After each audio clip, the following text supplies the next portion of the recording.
All right. Good afternoon, everybody. Welcome to the Misfit Happy Hour. I am your host today, Ronchero, and I am joined by Austin Silver. And Austin, if you guys have not been living under a rock, you will see his posts on Twitter and YouTube and everywhere else. And I guess I think I've been tuning in and paying attention to what you've been doing, although I don't trade forex. But I like your messaging, and I like the way that you trade, and I think there's a lot of similarities. And I'm super excited to have you on the show and learn a little bit about your background and your company and what you do, and kind of spread that word around as well as it's always great to meet other traders, especially ones that you've been following around on social and get to see them and have a conversation with them, as opposed to just knowing them through their social and their YouTube. So welcome. Thank you, Ron. I'm really excited to be here and speak with you. I mean, it's an honor, honestly. And I feel like after through our interactions on Twitter and everything, I feel like we have a lot of similar viewpoints. And I think Matt was telling me before the show, we trade similarly, even though we don't always trade the same market. So I'm really looking forward to this. And I think that the audience will be able to take some good nuggets from this, hopefully. Yep, I appreciate it. And just so you guys know, Austin and I were chatting just before we started recording the call, and I was unaware that he is a Philadelphia Eagle fan. So the unintended troll that I have here is it just adds a little sauce to the conversation. So listen, Ron, I have my Eagles underwear on. I haven't taken it off in 3 months. I'm not going to show everyone that, but I promise you, we're trolling each other there too. I got you. It's nice. I think it's going to be, more than anything, it's going to be a great game. I think whoever it sounds super cliche. If there are turnovers, whatever team turns the ball over is likely to be the team that loses. The defenses are so good. The offenses, I mean, they're good quarterbacks, but they're not like superstar caliber quarterbacks. But it should be a great game to watch. Do you think that the AFC is better than the NFC this year, though? Because I feel like the Bengals are so good right now that they are going to be tough. Even when we beat the 49ers, it's going to be tough for us to take on the Bengals, I think. You know what? The Bengals or the Chiefs, those are really, really good teams. Anytime you think you've got Patrick Mahomes squeezed out of a game, snuffed out of a game, he just finds a way. He just finds a way. Yep. So, whoever the AFC representative is going to be a tough out for either the Niners or the Eagles. Yeah, definitely. But look, it's good to see the Niners doing well. They haven't done well since like Joe Montana, so it's good to see them doing well. Yeah, they have a tendency to try, to get to that championship game, and then it kind of falls apart on them, or they get to the big game and they can't close the deal there either. I think a lot of people are critical of Shanahan when he gets in those situations.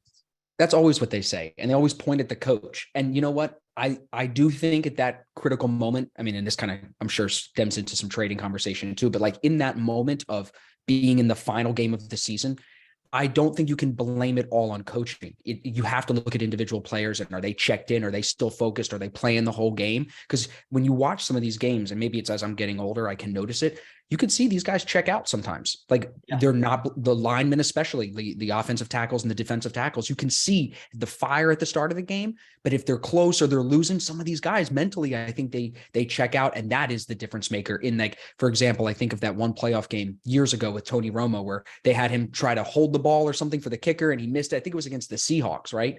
And like in that moment, you can't blame the coach. We're not arguing about it. It's him. You get the elite players should take responsibility there, like in trading, Yeah. And I wonder, and related to trading, sometimes I wonder if that's your lack of focus is because of your fitness in that moment of time, right? So just like an athlete trains, if you're physically fatigued at a critical moment, you can see where a couple of brain cells just don't connect. Right. 100%. And let your guard down. I think that's true in trading. If you've had a day where you've just been, scalping all day long, and or you're trying to make decisions and you're struggling to make decisions, the longer the day goes, I think the more trouble traders can find. At least that's been my personal experience, and recognizing it and getting up and walking away from it is a really difficult thing to do? Do you kind of find yourself over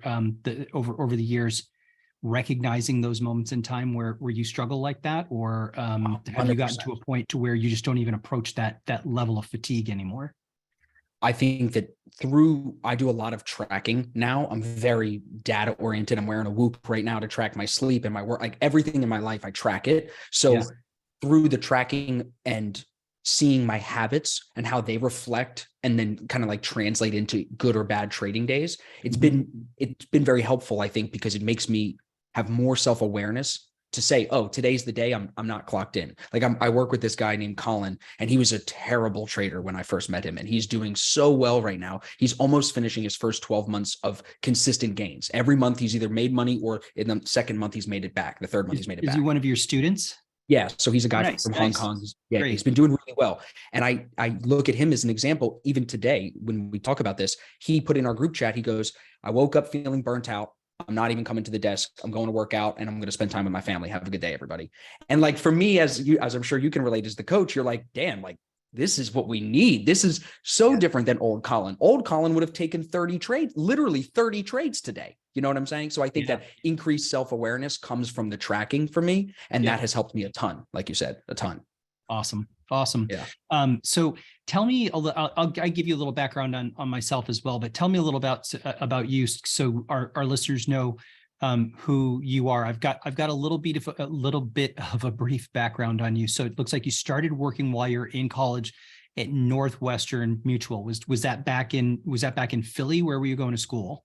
Yeah. That was back in Philly. I worked for Northwestern for 7 or 8 months, something like that, as an intern. So I was young because I was still a sophomore. Normally people in college got their internships junior or senior year. Sure. So I got in there early, and I was like always hungry for success. I've always been entrepreneurial. I went to college because my dad saved up money, and that was the path. That's what you're supposed to do. And I didn't know what I wanted to do. Before trading and before finance, I was a DJ for bar mitzvahs and weddings. And all I knew was I did not want to do that when I was 50, because they literally, I've never said this on a video before, but this is funny. They made fun of my old boss, and I love Bobby. They made fun of Bobby, who was this 50-year-old bar mitzvah DJ, on Comedy Central. And when we all in the office saw them making fun of our bar mitzvah DJ, it was like in my head, my dad was right. You don't want to be a 50-year-old DJ, bro. So you're going to need to figure something else out. So I did the Northwestern thing for a while, and I really liked finance, and I liked a lot of things I'm sure you know, in the investment career, where you're selling people life insurance or doing personal investments for them, things like that. It offers a lot of freedom. But when you get to, Ron's age, a little bit older than I am, in 18-year-old Austin's mind, nobody was buying life insurance from me. Nobody was buying investments from me. And I think that that's fair. I'm almost 30 now. I would not buy from an 18 or 19-year-old Austin, So did that at Northwestern, liked it a lot. I moved over to Mass Mutual because the leadership at Northwestern just didn't jive with me. And I really liked the guys at Mass Mutual. They recruited me across, and they were like building a new office. It was exciting. I was like, this is awesome. They're going to help young people manage their money better. And it made sense to me. And then I started to study for my Series 7. And I, in that process, bought a bunch of textbooks. I think I used Test Teachers as my company that I used. And they talked about day trading in that book. And that was the first time I had ever really heard of day trading. So then I just went down this rabbit hole of like, what is day trading? Seeing all these people online, I'm sure you're online, there's people from gold wrapped Lamborghinis to the best traders who are not even on social media and everywhere in between, right? For sure. So I start just digging, and I found that it checked every box. Same thing I'm sure you can relate to. Financial freedom. You can have uncapped income. You can have time freedom, which is huge, because like I've had some experiences in my life where it's been very clear that time is more valuable than money. You need enough money to get by, and you want to have enough to live a good life, but time is way more valuable. So it checked all those boxes that I knew would align with me doing well. But I also had this mindset as an entrepreneur, because I really studied other entrepreneurs. Gary Vee always would say, you got to be willing to eat dirt in the beginning, but live in the clouds so you can eventually be there. So I knew trading, it was going to be eating dirt in the beginning at first. But I felt like if I can limit my losses and just not blow myself out, I was like, eventually I'm going to figure it out. Maybe not as fast as some other people, because I'm not a rocket scientist, but I think I would figure it out. So that was kind of how I got into it, was like the life insurance path, but then kind of branching off of that pretty quickly, about 2 years into it.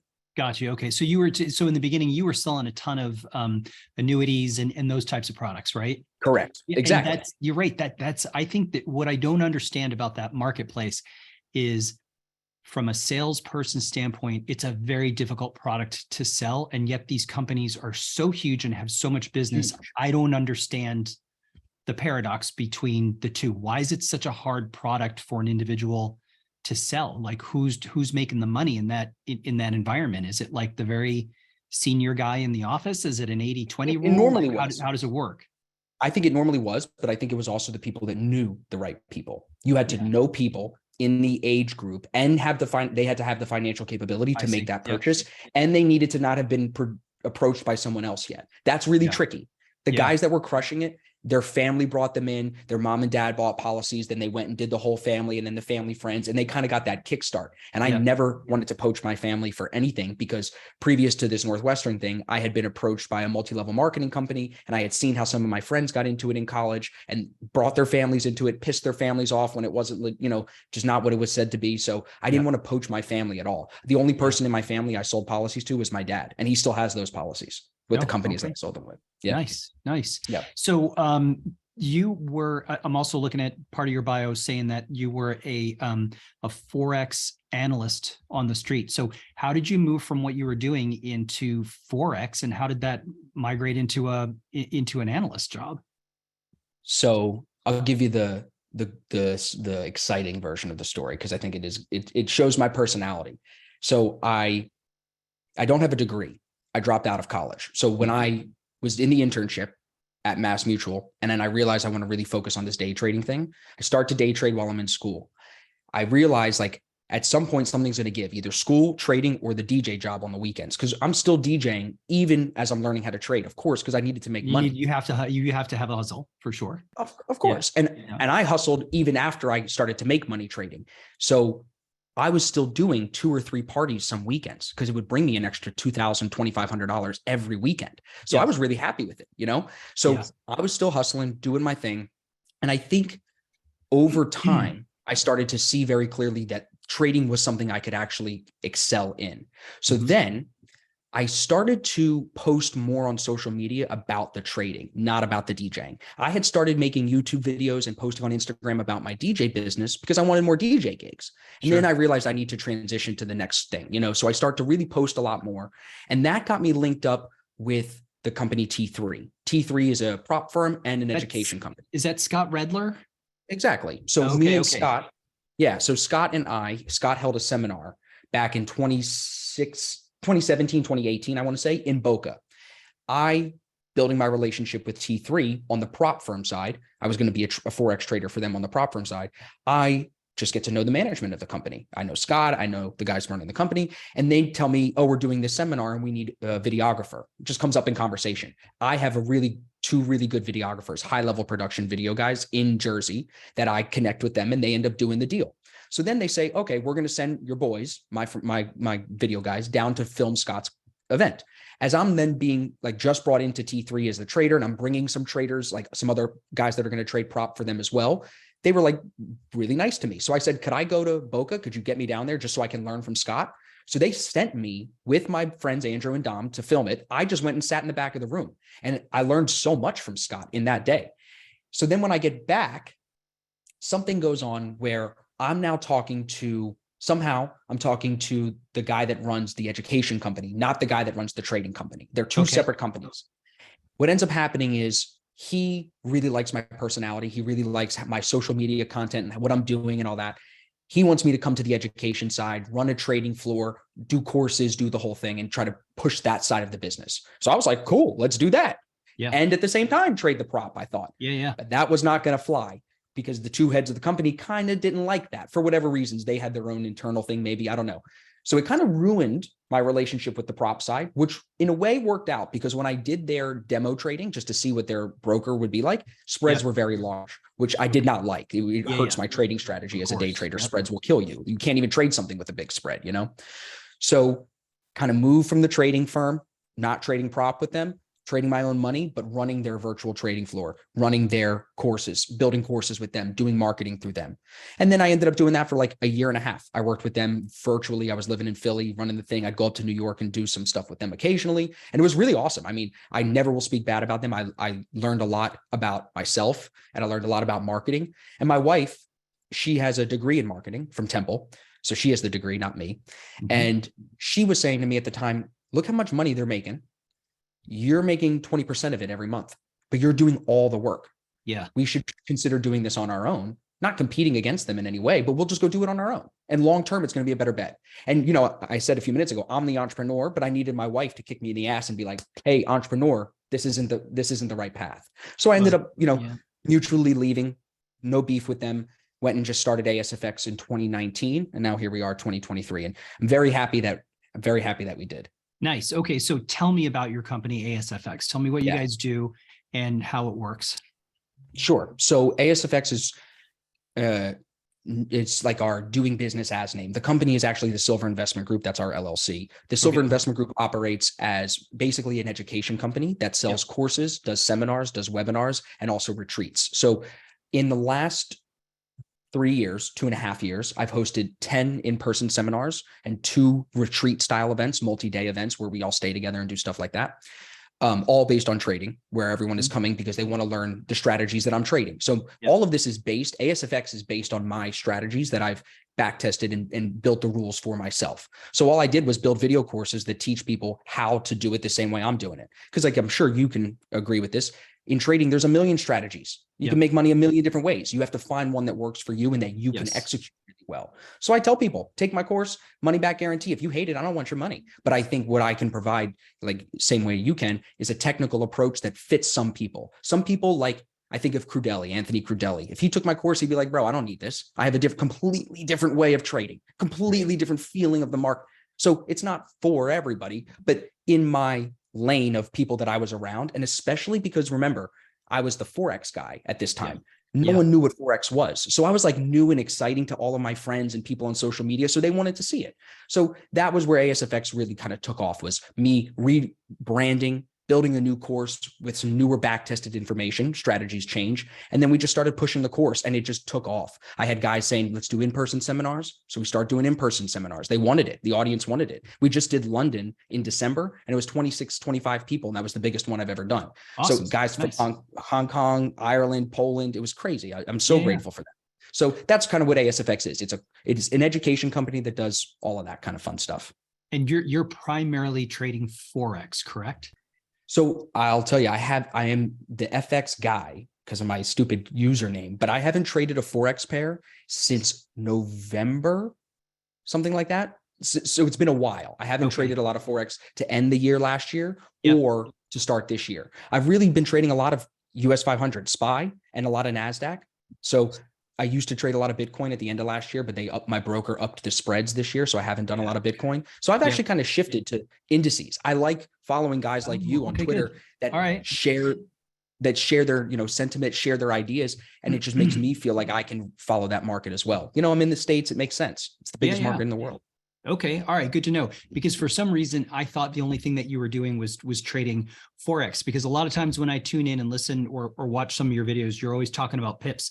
And first of all, I'm watching them. I'm like, I don't know what the hell a pip is. I'm assuming it means it's like a point, right? Yeah, so exactly. I'm just guessing at that, but it's not my lingo. It's not my terminology. It's not my trade. So I think my perception of forex is that, is it a 24-hour by 7-day a week trading environment? And to start up an account, you really don't need a lot of money to get huge leverage, right?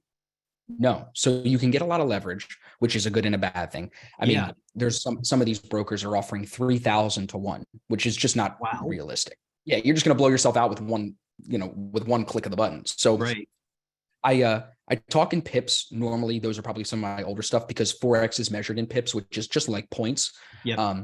But also some of I use MetaTrader 4 as my execution platform, and it measures almost everything in pips. So that's just my language to count points. It's almost the same thing. Okay. But the reason that I've transitioned away from forex is because I found that I like volatility, and forex does not have a lot of volatility. Mhm. That's why they give you a lot of leverage. So where I can come over with less leverage, more capital, I have more capital to trade with now than ever before. But with the volatility of the indices, I can have low overall risk exposure on my account, less than 1%, less than 0.5%, but catch rips where I'm risking 0.25% to make 0.75% or make 1%, 3-to-1, 4-to-1. I like those trades. Even a 1-to-1, 2-to-1 on a higher win rate. I have a pretty high win rate. It works out really well with the mixture of the indice volatility and my kind of technical background. You know what I mean? Yeah. So tell me about, so what do you like for, as far as like the types of setups or opportunities that you like to use? Are you mostly just looking for technical setups? And you just talked about percentage of capital that you're willing to risk for the type of return that you're going to get. Do you measure and weigh those setups and the amounts of capital that you're going to throw at a trade based on what you're seeing technically? How do you go about your setups? Great question. Most people don't ask that because like most people don't see risk the same way that I do, but I think you and I see it similarly, where I don't believe that every trade, even within my strategy, that is back tested, like this new strategy, it's called the A2. It's just using a 21 EMA. It's very simple. Yeah. Back tested over 40 something thousand trades because you can use Python and you can cover a lot of ground. So with the data that we can have, to me, the strategy, you don't need more than one, I guess is what I'm trying to get at. So right now I've been trading this strategy called the A2, which is basically a pullback to the 21 EMA. And like, let's say we're moving up, trend is up, pullback, break under the 21. I'm buying that break if the bar doesn't break, if 50% or more of the bar does not break the 21. I'm buying that only when the 8 EMA is above the 21. I know some people listening will follow that, some people might not, but it's an 8 and 21 cross. And then I'm trading that pullback to catch the move. And it's worked really well. And I think you were talking about this in one of your recent episodes, because breakouts aren't working. One of my other strategies, the A1, breakouts, that's all the A1 is. But that, I mean, I can't even find an A1 right now, because they're just not working. Yeah. So I've kind of adapted to now this strategy of riding volatility, riding EMAs, and I use one other indicator. It's a trader dynamic index. It's an RSI with a moving average. That's it. And that helps me gauge sentiment, just market sentiment. Are we bullish today? Are we bearish today? Or are we indecisive? So my favorite trade right now has been if we will break out of a range, which, like, for example, you were saying with the forex pairs, they trade 24/5, not 24/7. Even a forex pair, which will trade 24 hours a day, the first 8 hours will be that Asian session, that Asian range, like, I'm looking for something to break out of that Asian range, maybe to the upside in London. When I wake up by 6 a.m. Eastern time, 5 a.m. Eastern, it should be pulling back, hopefully, to that high of the Asian range zone. And I'm looking to trade that pullback. That has been the best trade for me over the last 2 to 3 months. Breakout, pullback, and I'm trading that pullback move. So that's kind of what's working right now. Yeah. Okay. All right. I think we share a lot of similarities from a technical standpoint. We use the 8 and the 21 often, and we use the 50 and the 200 to help us with, where's actual trend or direction, which is why, there are a lot of people who have said, well, gosh, you're so negative on the market, et cetera, et cetera. It's like, well, I'm only using the technicals. I don't have an opinion on direction or sentiment. All I can say is, from a technical standpoint, this is what I see. And then if I take a look around, it's like, well, what else is going on? Well, global trade is changing. Russia's lost their fucking minds with this war. China's losing their minds with what they want to do. It's just like a lot of things are not super happy. Find me a reason to be bullish. Right. Exactly. So it's like exactly. So when I get to a spot, it's like, well, do I have good probability in this particular spot to put some risk on? And the answer for the last year has been on pops up to areas of significance. For example, the 200-day moving average. I mean, it's been a short every single time. Every time. Last week, I was in a little debate on Twitter with somebody, and he was saying, we're going to 4,300. I said, slow down, bro. Look at the higher time frame. Just look at like this, the daily setup last week for the short on SPY. It was almost too easy, I felt because of where we were sitting. And those ones kind of make me nervous when they're so easy. I'm like, does everybody see this? Then does it become self-fulfilling prophecy?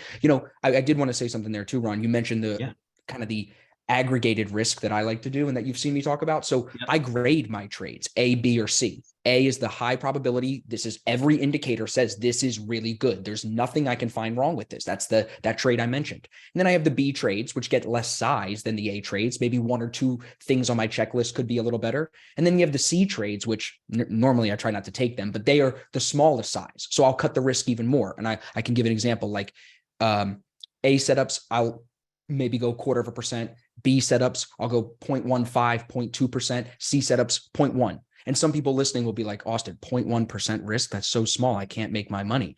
Right. Because you probably don't have enough money to trade with. But when you have a lot of money to trade with, those percentages are actually all I feel comfortable losing because I just need to survive. I'll find winning trades. I just need to not go and blow myself up because I got the cannons now. Don't want to go down a dark hole for sure. For sure. Let me ask you a question about when you're in those trades and A, B, and C types of setups. Mentally, where is your head at when you're in some of those trades? For example, if you're in an A setup and it's not working for you, do you have just set rules and keep emotion out of it? Or are you riding emotion and fighting and figuring out how you're going to find your quan, for lack of a better word, when you're involved in the middle of a trade? In the middle of those A setups, and I have a good one I can reference. I was not in it, but two of the guys I trade with were in it. Like a really good trade on a forex pair, Euro CAD last week.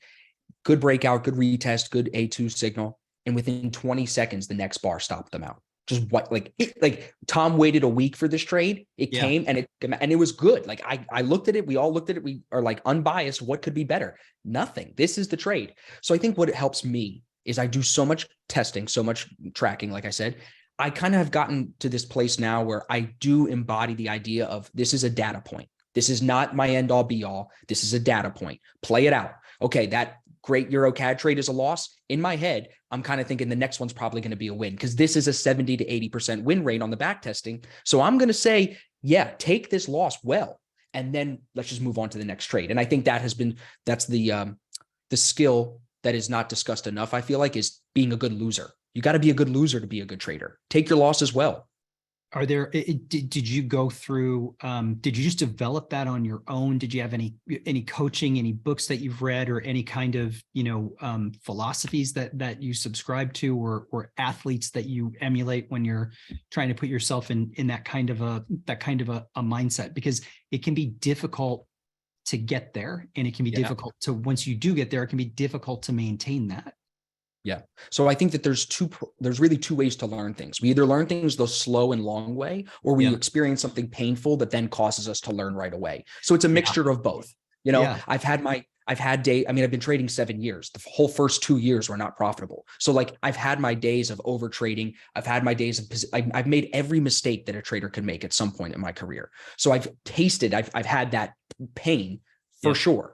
And it was a mixture of having enough of that pain. But for me, it was also, I need to study successful traders, Bellafiore, Steenbarger, these guys, Lucci, you, like the guys like you who have been through the markets longer than me, have more experience. What can that knowledge, that would be the low and the slow and long learning. How does that then intersect with the pain? And once you cross that intersection of my painful moments and my learning, I think that's where you get to the point where I'm at now and where you're at, where you're like, I understand these processes to the point where I'm aware of them enough, back to what we said at the beginning, that I will feel them, but not make decisions based on them. That's the self-awareness that I think everybody should be trying to get to, because then you're in control. How many traders have you worked with that the only reason they lose money is they go off tilt and they lose control? So it's all about keeping that focus and that control when you're here in the driver's seat. And that goes back to what we said earlier. It all ties together, how if you're off your game, don't even get in the car. Don't even get in the car, Yeah.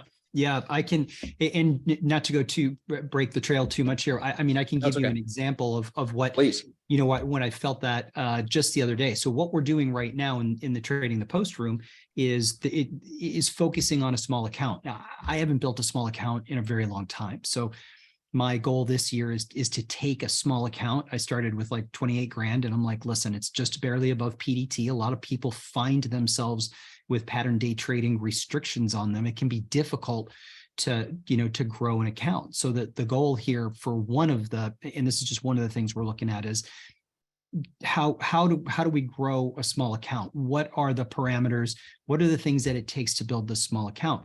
One of the things that I like to do, and it's difficult for me to take the larger account mindset and apply it to the small account mindset. And I did it the other day. What I did was I looked at SPY and I thought, I have an advantage here. I have an edge. And I was a little early on my trade. Now, in a small account, that matters, because if you don't get the timing right, you don't have enough cushion to either add to that trade, or if you're going to pull the plug, all of a sudden in a $28,000 account, if you pull the plug on a $2,000 loss, you have a problem on your hands.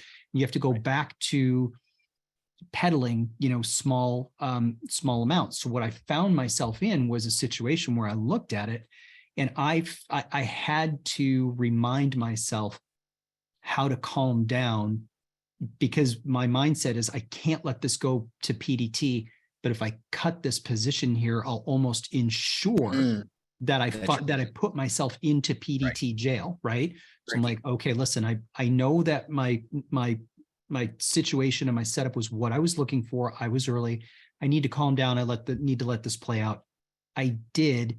And then the next morning I closed it out at break even, right? So I shut it down and I moved on.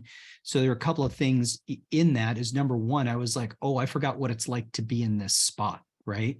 And number two, it was like I took lessons from the past and said, I don't need to make money on this trade, but what I do need to do is find a way to mitigate this so that I can reset and look to fight again. And all that is just like what you just said, was the intersection of how much pain have you lived through in the past. And I've had so many lessons from the past where I've put my hand on the hot stove and have been burned. And in the past, what's funny is that it did bring up like me as a trader, let's say 20 years ago or so, where you're looking at a situation, you're like, I just got to cut it. I just got to cut it. And that's not the right thing to do in that circumstance. And recognizing that is a big deal. So exactly. And I think like in that moment, it's a very good reminder of an issue that I think a lot of traders have, which is undercapitalization. You're a great trader that's going to be able to take this 28K and do magic with it. Most people will not, especially their first time. Some people will grow into a trader that could, right? Yep. But I think undercapitalization kills people because they feel that intense pain that you're talking about of like, or not pain, it's pressure. Do I make a decision and break my edge? Was I wrong initially? You feel all of this because every dollar counts. You put 300 grand in the account, you control your risk, you can take losses very comfortably because you know you can eat it. Yeah. And I think that, that's a huge roadblock for a lot of traders to get over. Do you think that more people are going to get into trading as time goes on? Or do you think it will, like, how do you see the future of trading? Because so many people are, on technology now, the kids that are being born now, they're deep in technology. Do you think it's going to get more popular?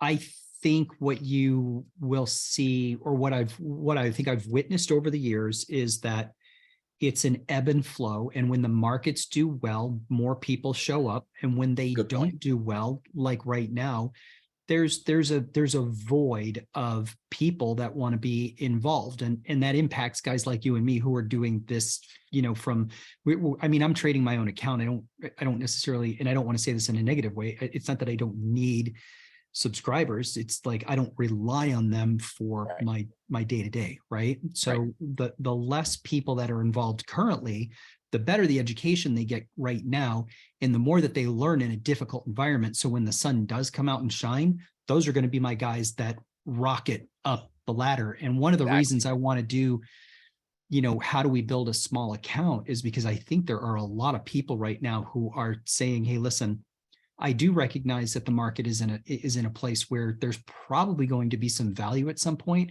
And I would like to learn how to be able to take advantage of that value. So if I can teach some people how to take a smaller, undercapitalized account and grow it to the point to where when things do finally the sun starts to come out, they'll have a little bit more capital, right? They'll be able to go from, let's say, 20, 25K to 50 or 70. And then when the sun comes out, all of a sudden 70 turns into 300 for them, right? Because they've learned those lessons. So that's a very interesting subset to go through.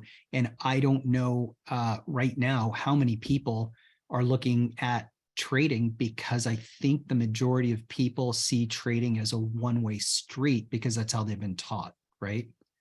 Yep. So I think we'll just see ebbs and flows. What is interesting to me is I feel like I'm old school, how I was taught by a market maker from Philly, ironically enough.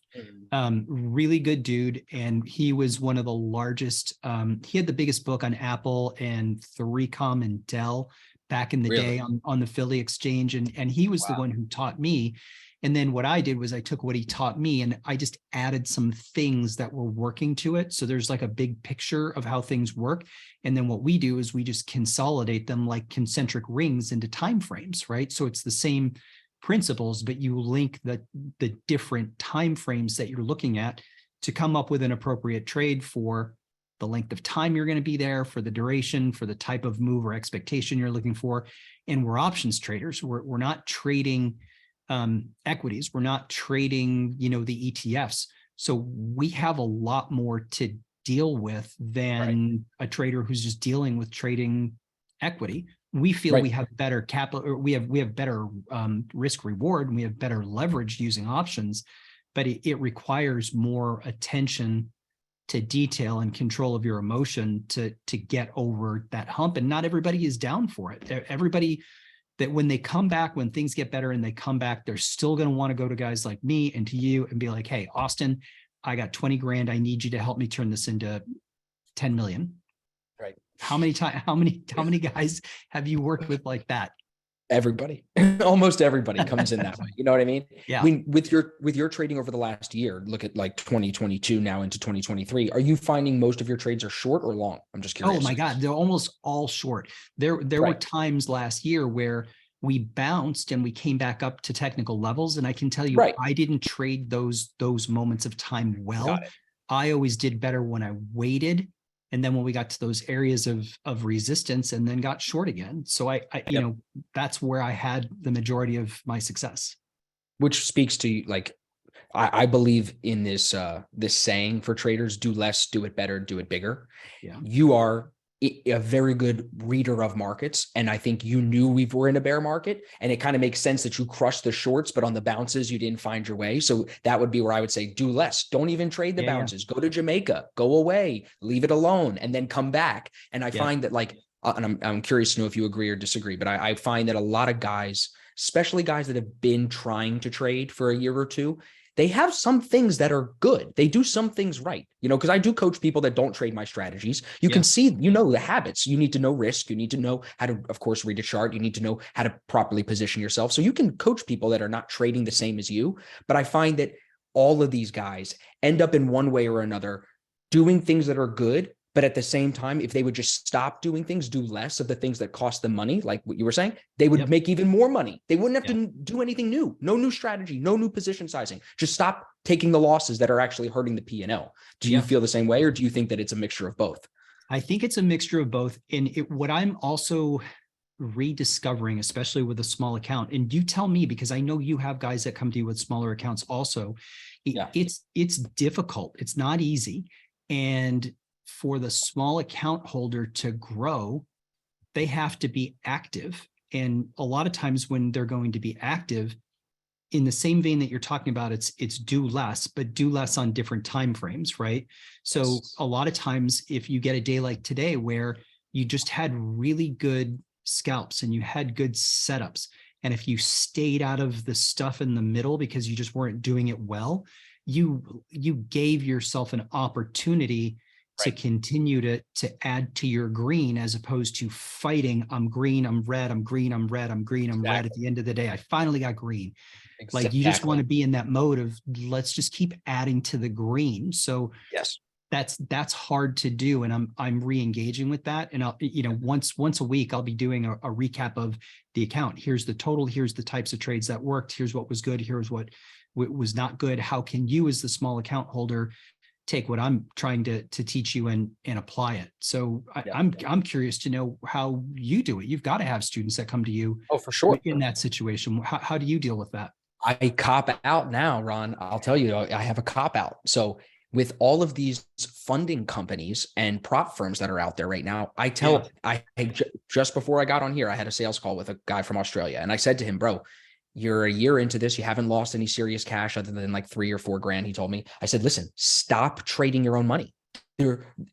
from my perspective, and I'm curious, you can tell me, Austin, you're a fucking idiot, you're wrong. But from my perspective, these guys that are new should focus that 2 or 3 grand on education and then go get funded. Go work with a firm that's going to give you and solve the problem of undercapitalization and also allow you to diversify your investments. Say you become a good trader. Why have all of your money that if you live in America, you pay tax to earn it, and then you're going to pay tax on the gains? They're going to get you both ways. That's how America does it. Yep. Why put yourself in that position? Instead, become a private contractor for these firms. Start your own LLC, start your own business. I tell guys, you can then incur write-offs and business deductions depending on how you run that business, and they're paying you as a private contractor. So I think there's a lot of benefits to going. I know Lucci doesn't love the funding and everything. He's going to listen to this and be like, yeah, Herb. I'm going to be like, yeah, Lucci, but you know what? I'll cop out to the guys with the small account, because look, if they can get some type of education and then go and actually pass one of these challenges, some of them it says make 10%. You don't have any time frame. Just put up a 10% gain, show us you have good risk management, and we'll fund you. What's wrong with that? Go do that. And I think the focus for these new guys should be stop trying to flip a small account. I mean, I tell people, and again, I want to know if you think I'm right or wrong on this, but I say, if you have less than 50, don't even put it in. Just keep the 50 grand. You're going to feel better because you don't have it all sitting in a brokerage account. You're going to sleep better, right? And take 6 months and learn. What do you think about that? I'm curious. Do you agree or disagree? I think it's an interesting take, because my take is I'm trying to teach guys that have less than that how to grow it so that they can get to that kind of a threshold. And by the way, what kind, well, you just said 50K, you think is a threshold where you think people, should be where they're going to be able to get some leverage. Well, and that's with my risk, right? Like some people will say, I'm going to risk 1% minimum per trade. I'm riskier than you, Austin. Okay. You probably want a little bit more. If you're going to risk like I do, 0.25%, 0.5%, that's where I feel comfortable, because I know I'm going to take some losses, but more wins than losses overall. Then I think 50 is a good threshold. I'm sure you could do it at 25. I really believe that too. But I think $5,000, $10,000, if you only have 5 or 10,000 to put in, and this might sound pretentious, just don't do it. It's not enough to make a dent. And you're not going to see with proper risk, what are you going to make on $1,000 or $10,000 account? A couple $100, $75? Is that going to stroke it for you? Or are you going to sit there and overtrade now because you're undercapitalized? That's the problem. Yeah.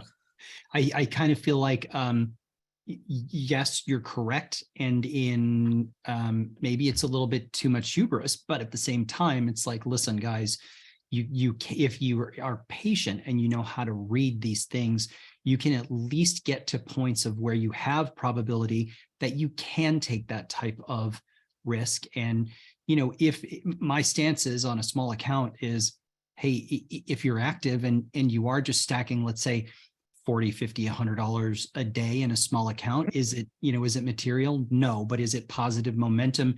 And does it get you trained up to a point to where when you see an opportunity that does allow you to take greater risk, then based on the experiences you've had, you're more prepared to take that risk and then find some more material types of gains? I think the hardest thing to do for these guys that come in with those types of expectations is to understand what's an acceptable loss and then actually take that acceptable loss and move on. But if you're not taking trades at levels or areas of probability, you just don't have much hope of ever getting out of that small account box.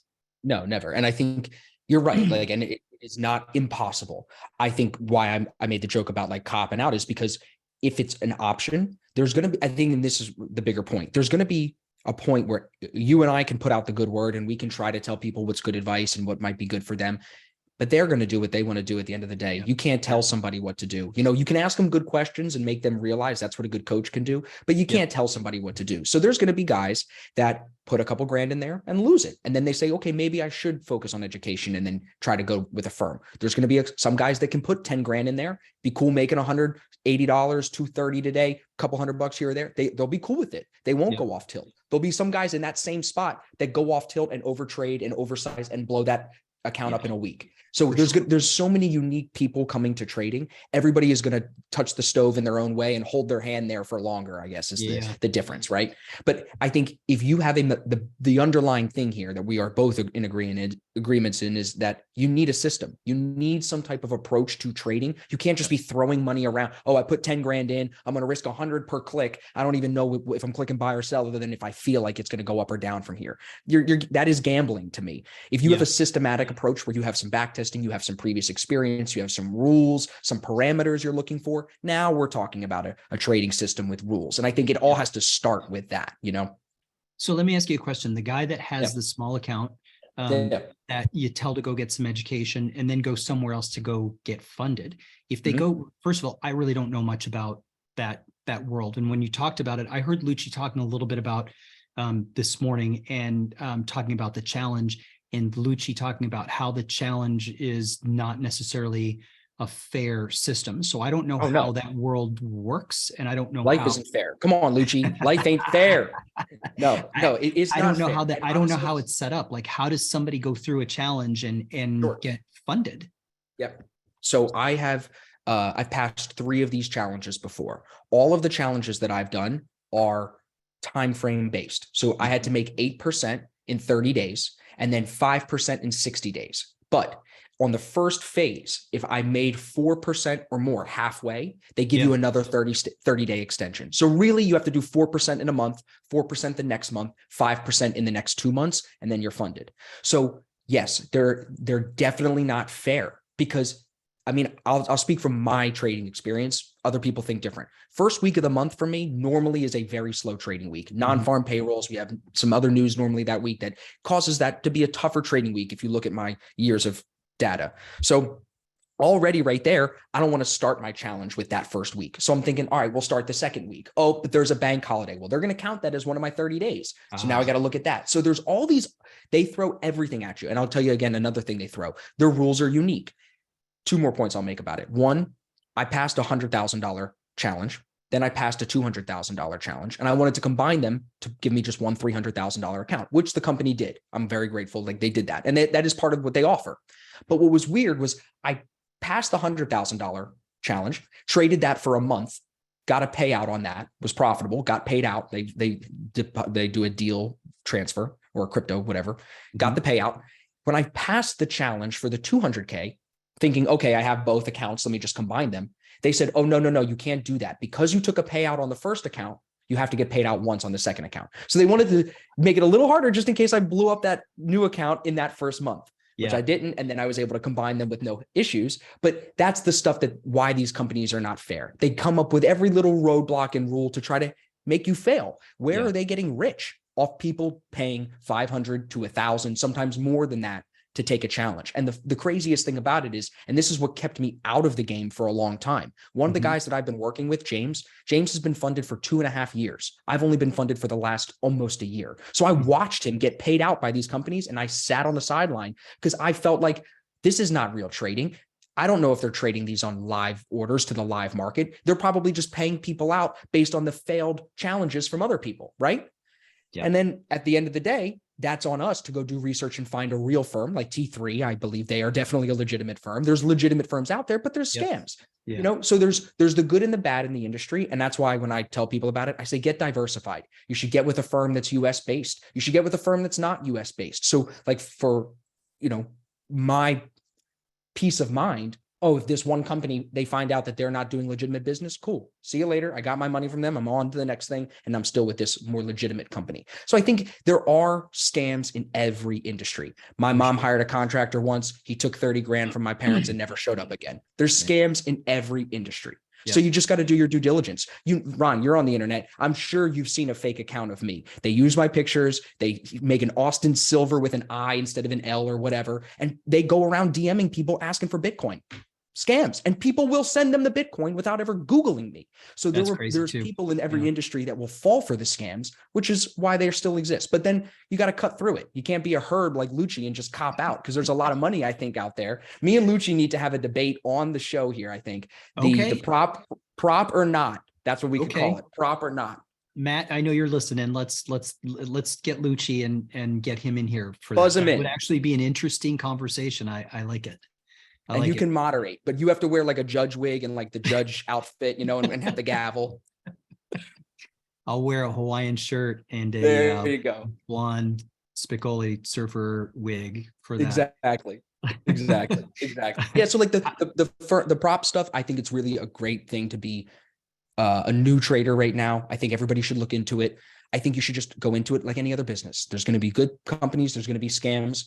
But what I why I got into it, I think this is the best point I can say, is because I try to live my whole life from a perspective of not having regrets. And was I really going to sit another year on the sideline just being the forex guy and not at least try to make some of this money that James is making, take my own money out of my account, maybe buy some real estate, maybe buy more just long-term investing stuff with my own money instead of speculating on the day trading. So I was like, this is a no-brainer. On top of all of that, new assets. It opened me up to trading the indices, which is all I do now, and Bitcoin. And I love that. So it kind of got me out of forex and brought me into this new version of myself as a trader, which I'm very grateful for. So I think it's got its pros and its cons like everything else, Ron. Yeah, I hear what you're saying. So just on it, like on a daily basis, when you come in and approach the market, do you have a set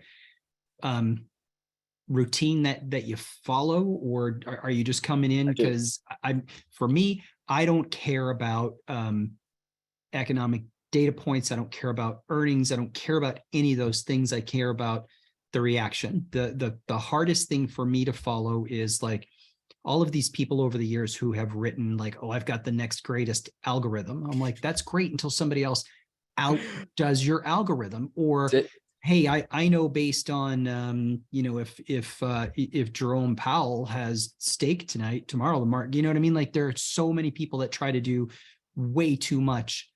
I think it's just a drain on your emotional capacity to be able to trade every single day. And I run into traders who try to come up with appearance, with that, try to put that stuff together and, like, oh, the yen is down. Therefore, I'm like, I don't like stop. Like, I don't need that. Well, because everything is correlated to some extent, right? Like, oil news came out, so CAD is moving. Okay, but what else came out? Oh, there was CAD news an hour ago. Maybe this is the reaction. There's so many things you can, that's like the conspiracy theory guy with the yarn and connecting every dot. You can't be like that. Sure. You're just going to drive yourself crazy. But to answer your question about the routine, I do have like a little routine I do. I like to meditate for 10 minutes. I like to chug this really about one of these of water before I sit down.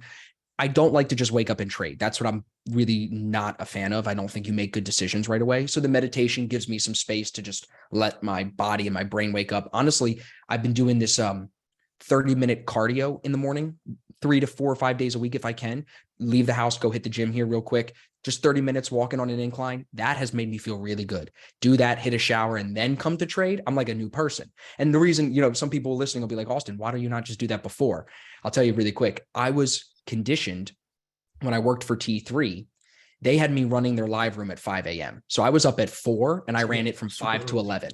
Yeah. So I'm used to wake up, get to the desk, get the coffee, just go. So it's this whole thing of me over the last couple of years, relearning how to have a good morning, healthy routine. You know what I mean? But it makes a big difference. I am a big believer in I think everybody's different, but that exercise in the morning, I mean, you're getting that dopamine pop and, your brain and your body loves that. And I think it's good if you're walking in and you're sitting down at your desk and you've got that pumping. I live on the West Coast, so it's not really feasible for me to do that. I normally will take a break after the first hour and a half or so of trading, and I'll get cardio in there. Nice. Or I'll do it after the market closes, but rarely do I get it in before the market opens. I wonder, why are you still living on the West Coast? Do you love the weather that much? Do you love the environment there that much? Because like I figured with your trading experience, you should have just moved to North Carolina or something by now. I really do love, I first of all, I grew up on the East Coast. I'm originally from New York and started migrating to the Midwest as my father transferred jobs. So I had my formative years in outside of Chicago. And then when I graduated from school, I moved to Denver. Why? Because I was really big into skiing. I love skiing. Skiing is definitely one of my favorite things to do. So I lived there for a good, 15, 16 years, and then came out to California after the .com bust and was in, that's when it was just a better time from affordability and all those other things to come to the West Coast. It's like a different California than today. It's not even close. And I get why there's a knock on California for sure. It's obvious to see, right? You roll through San Francisco or some of the other cities and you're like, it's Gotham, right? You're stepping over people with needles in their arms and all the rest of it. So, there's a lot that I don't love. And politics are another thing that I'm not crazy about in the state. And there's a lot of polarization on both sides that I don't love, but I do love the climate here, and I love, the Florida's water nice and too. mountains, and I know you where guys, we live. So your sunshine is different. You got that dry heat. We got the humid heat, that wet heat here. And I know yeah, some people hate that, but like I feel very similar about like my move to Florida, where I feel like Florida maybe to me feels like how California did to you when you first moved to California. You know what probably. I'm saying? Yeah. And I'm worried that in 10, 20 years, Florida will be different because of Yeah. all of the people that are coming here. What's going to happen when DeSantis is not the governor? Who takes over? What's going to happen after that person and that person? What kind of policies? And I just hate. I hate that there's so much division and hate in our country right now. I hate that you have to pick what state do you want to live in based on the politics of that state. I don't like that. I mean, I get why it is that way, but we're so divided. Oh, you're from Florida? Like some of your friends from California, if you'd said, yeah, I was just on a podcast with this guy from Florida with beard and a long hair, they'd be like, talking to Florida man, dirty Florida man, what are you doing? Florida man. You know what I'm saying? So the hate between our own country right now is crazy. I read Ray Dalio's new book. He has another one coming out, but his New World Order book. And he talks about how like in World War II, 1940, 1945, Republicans and Democrats were almost the same. And even back then, I always talk about this. You could have a mom as a Democrat and a dad as a Republican. They were still married, had kids, everything was fine. Now, if you even say I'm a Democrat to a Republican, they're probably not going to talk to you, or the other way around too. They're going to actually maybe even insult you now because they're going to list it as soon as you say what you are. All the ding, ding, ding, they must be pro this, anti this, pro this, anti this. And it's just divisive. I just hate that, I do too. You don't have to beat me over the head with that one. I'm in the same camp as you. And, it's not one of those, why can't we all just get along? It's just like, hey, can you just calm down and be more reasonable? It's not even like, can we get along? It's just like, can you just calm down, please, for 30 seconds Right. and just take it easy? Exactly. How old are your kids, if you don't mind me asking? No, my kids are, I've got one left in college who graduates in the spring, and the other two are out and successfully employed. So they're in their young 20s. Formed. Yeah, they're formed. They have their own ideas. They will probably not change their mind too much, going forward as they get older, right? They have their beliefs. Yeah. I have a son on the way in June, my first kid. So congrats. I'm thinking, thank you. I'm thinking, what the hell is he going to have to deal with in 15 or 20 years? What? And I hate seeing some of the stuff that they're trying to do to kids nowadays, because I feel like I was kind of one of the last generations where we did not have cell phones. Like I didn't have a cell phone until I was 15. So like I had that carefree almost childhood, where nowadays it's like between the transgender conversation, the technology conversation, the education system conversation, it's like parenting and raising a child is completely changed. It's completely different. It's very not tricky, but it's a very, I would say, like tumultuous time. Like you said, a lot of uncertainty is really a good way to describe how I feel. Yeah, you have a lot more to navigate as a new dad than I did. And when I did it, I felt like there was a lot to navigate. And I feel the same way you do. When I grew up, it was, when the street lights come on, it's time to come home for dinner. That's it. That's what I'm saying. Right. Yeah. Yeah. And you knew. Well, what do you think going forward? Do you have any, and you're probably more like me from an outlook standpoint. I kind of feel like from an outlook standpoint on the market, I would like to find, like a turning point or a pivot point. I think people are trying to force one at this point in time without taking the rest of what's actually happening into consideration. You've been looking at this whole bull bear slap fight that's been going on for the last 4 or 5 trading days, and I still don't see global events turning or pivoting enough for the bull case long term. Do you have an outlook? No, I mean, it's sad to say. And like, this is one of the cool things, that I like about being a trader.